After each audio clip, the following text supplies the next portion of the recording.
Bonjour à tous, on va aujourd'hui corriger l'exercice 15 de la coupe Animat d'automne 2023. Que vous n'ayez pas eu le temps de l'aborder pendant la coupe, ou que vous n'ayez simplement pas pu le réussir parce qu'il était assez difficile, ou même que vous soyez juste curieux, c'est l'occasion pour essayer de comprendre comment trouver les bonnes idées et aboutir à une solution. Sans plus tarder, l'énoncé est le suivant. Théo place des jetons dans les cases d'un tableau de taille 30 x 30 en respectant les règles suivantes. Chaque case contient au plus un jeton.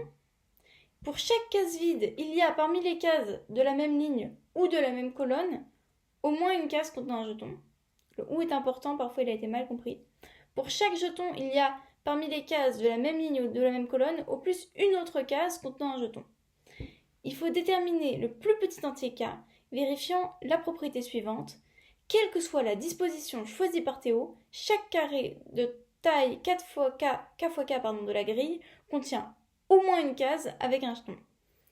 Je vous laisse mettre sur pause si vous souhaitez réfléchir un peu par vous-même.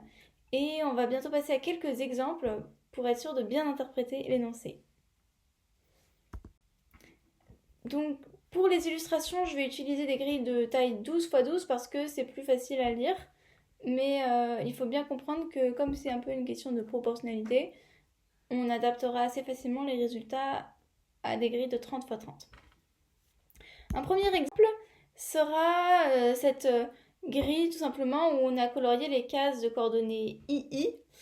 En effet, n'importe quelle case blanche se trouve sur une ligne, donc il y a bien une case avec un jeton dessus.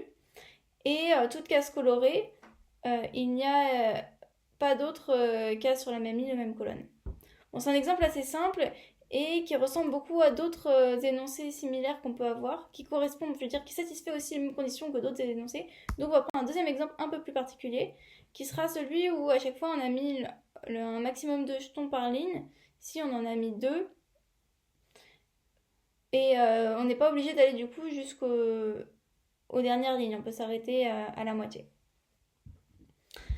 Maintenant, on peut essayer de modifier un peu facilement ces configurations basiques pour essayer d'en construire d'autres.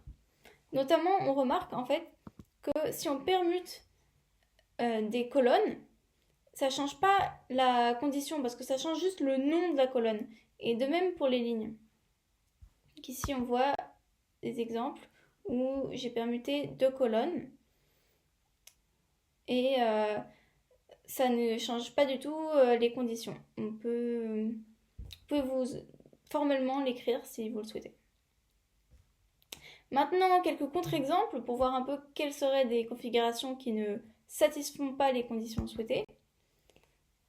Donc ici, j'ai donné un coloriage et on voit que les cases que j'ai symbolisées en rouge, par exemple, possèdent 2 jetons sur l'ensemble constitué de même ligne, même colonne.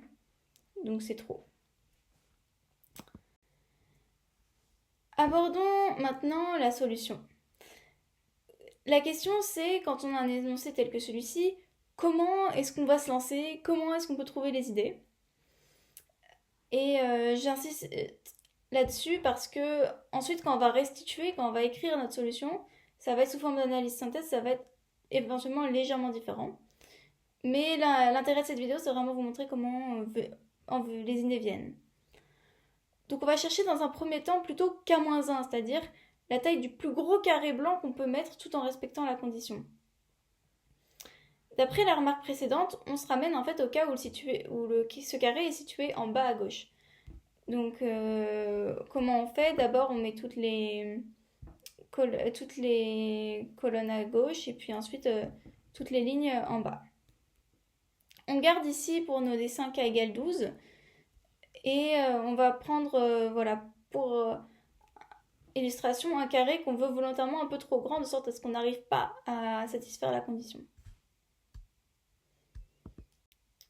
Donc je vais nommer des régions qui apparaissent assez naturellement.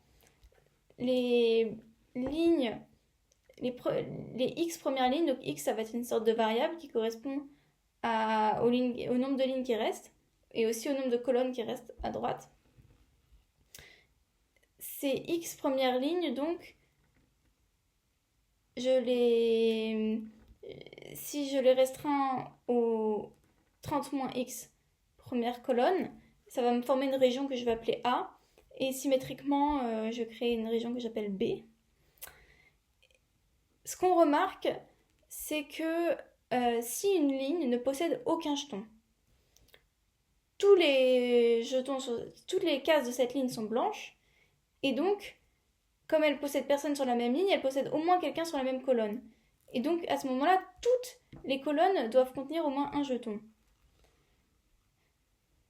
Par symétrie du rôle des lignes et des colonnes, on va chercher à remplir toutes les 30-X premières colonnes. Parce que si jamais on en met laissé une blanche, on devrait remplir en fait les 30-X dernières lignes de B. Pour remplir ces 30-X premières colonnes de A, sachant qu'on peut en mettre au plus 2 jetons par ligne, on se rend compte qu'on peut en fait remplir au plus 2x colonnes. Et donc si on veut que toutes les colonnes de A soient remplies, vu qu'on ne peut pas les remplir en utilisant C vu qu'il est bien blanc, ça veut dire qu'on en a colorié 2x au plus. Donc on veut avoir dépassé le côté du carré C, donc on veut que 30-x, le côté du carré C, soit plus petit que 2x, le nombre de colonnes qu'on peut au maximum colorier.